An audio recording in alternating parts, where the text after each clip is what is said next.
Deterrence या डर दिखाकर हासिल किया हुआ ये so called world super power का टैग असल में कोई वैल्यू रखता है, क्योंकि सुपर पावर की ये डेफिनेशन और उसे परखने का ये पैमाना अब पुराना हो चुका है। और इस एज ओल्ड डेफिनेशन को बदलने का काम एक बार फिर हमारा देश भारत कर रहा है। ठीक वैसे ही जब एक समय नॉन अलाइन मूवमेंट का नेतृत्व करके इंडिया ने so called world super powers के बीच अपनी अलग वर्ल्ड लीडरशिप एस्टैब्लिश की थी, जिसने सारी दुनिया को एक नई राह दिखाई थी। जी हाँ दोस्तों, भारत एक बार फिर ठीक वैसा ही कर रहा है, लेकिन इस बार उसने पब्लिक डिजिटल इंफ्रास्ट्रक्चर के माध्यम से दुनिया को एक नया रास्ता दिखाने की ठानी है, जिसमें वो ये गुट और वो गुट का अंतर खत्म करके विश्व के लिए एक बिल्कुल नए और इंक्लूसिव रोड मैप बनाने की दिशा में आगे बढ़ रहा है। यही कारण है कि जैसे ही दिसंबर 2022 में भारत ने पहली बार G20 की अध्यक्षता ग्रहण करी, भारत के अंदर आने वाले समय का अधिनायक देखा जाने लगा। दोस्तों, आज के हमारे इस वीडियो डिस्कशन में हम जानेंगे कि कैसे भारत पीडीआई यानी पब्लिक डिजिटल इंफ्रास्ट्रक्चर और अपनी G20 की अध्यक्षता को यूज करके पूरे दुनिया में अपना डोमिनेंस बढ़ा सकता है। दोस्तों, अगर हम 21st सेंचुरी को इंटरनेट का युग कहें तो इसमें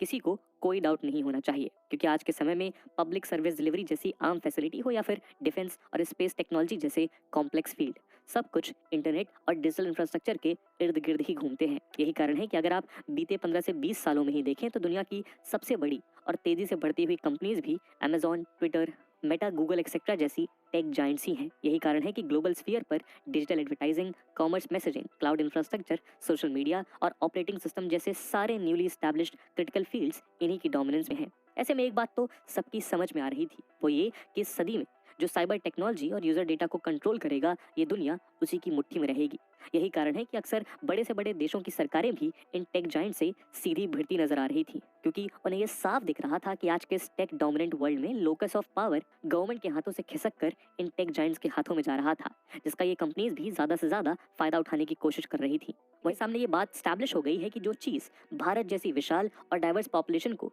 कॉस्ट एफिशिएंट मेजर के थ्रू सर्व करने में सक्षम है, वो ग्लोबल अडॉप्शन के लिए तो अडॉप्टेबल होगी ही। इसी के चलते 2022 में आईटी मिनिस्टर अश्विनी वैष्णव के दिए गए एक स्टेटमेंट के अकॉर्डिंग 30 से ज्यादा कंट्रीज के साथ इंडिया की यूपीआई सर्विस को प्रोवाइड करने को लेकर डिस्कशंस चल रहे हैं, जिनमें फ्रांस, यूएई और सिंगापुर ने ऑलरेडी इस ओपन प्लेटफॉर्म को अडॉप्ट कर लिया है। वहीं नेपाल, जापान और चाइना से भी इस बारे में बातचीत चल रही है। इन सभी बातों को देखते हुए हम कह सकते हैं कि भारत द्वारा ब्रेक होते हर डिजिटल बैरियर के साथ दुनिया डिजिटल डेमोक्रेसी और इंक्लूसिविटी की ओर बढ़ती जा रही है। 133 कंट्रीज में कोई डिजिटल पेमेंट सिस्टम भी नहीं है। ऐसे में हम कह सकते हैं कि वो भारत ही है जो इन देशों को एक इफेक्टिव गाइडिंग लीडरशिप प्रोवाइड कर सकता है। भारत के पास ही मौका है कि वो दुनिया भर को अपने इन सभी वेल टेस्टेड और इनोवेटिव डिजिटल प्लेटफॉर्म्स के पैकेज को प्रोवाइड करके दुनिया के इस डिजिटल डिवाइड को खत्म करने की दिशा में एक बड़ा कदम उठाए, जिससे उसके सॉफ्ट पावर के एनहांसमेंट में भी दूरगामी परिणाम होंगे। तभी जब भारत ने हाल ही में G20 की अध्यक्षता ग्रहण करी तो इसे लेकर ऑल ओवर द वर्ल्ड में एक पॉजिटिव वेव देखने को मिली। ऐसे में ये देखना जरूरी हो जाता है कि आखिर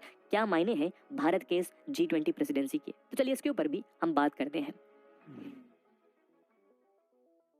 दोस्तों, भारत ने जैसे ही one earth one family one future के थीम के साथ G20 की अध्यक्षता स्वीकारी, भारत ने यह स्पष्ट कर दिया कि उसका इरादा क्या है। G20 जो ग्लोबल जीडीपी का लगभग 85%, ग्लोबल ट्रेड का लगभग 75% और वर्ल्ड पॉपुलेशन का लगभग 2/3 रिप्रेजेंट करता है, ऐसे ग्रुप की प्रेसिडेंसी इंडिया को अपने रिसेंट अचीवमेंट्स की यूनिक ब्रांडिंग करने का एक अनपैरेलल्ड अपॉर्चुनिटी प्रोवाइड कराती है, जिससे न केवल भारत अगले साल भारत में होने वाले G20 सम्मेलनों के बीच अपने आप को एक अट्रैक्टिव इन्वेस्टमेंट और टूरिज्म डेस्टिनेशन के रूप में स्टैब्लिश कर पाएगा, बल्कि इसके माध्यम से इंडिया बाकी विकसित देशों के कंपैरिजन में अपने एडवांस्ड और इंक्लूसिव डिजिटल रिवॉल्यूशन को भी बोल्ड लेटर्स में दुनिया के सामने रख सकता है कि कैसे वो सारी दुनिया को एक वर्ल्ड लीडर की तरह डिजिटल रिवॉल्यूशन के इस सूत्र में बांधने का काम करेगा। साथ ही यहाँ गौर करने वाली बात यह भी है कि G20 की प्रेसिडेंसी दिसंबर 2021 से नवंबर 2025 तक 4 सदर्न डेमोक्रेसीज यानी इंडोनेशिया, इंडिया, ब्राजील और साउथ अफ्रीका के बीच ही रहनी है। ऐसे में ये भारत के साथ साथ इन देशों के लिए भी डेवलपिंग वर्ल्ड के इंटरेस्ट को बढ़ावा देने के लिए एक कंबाइंड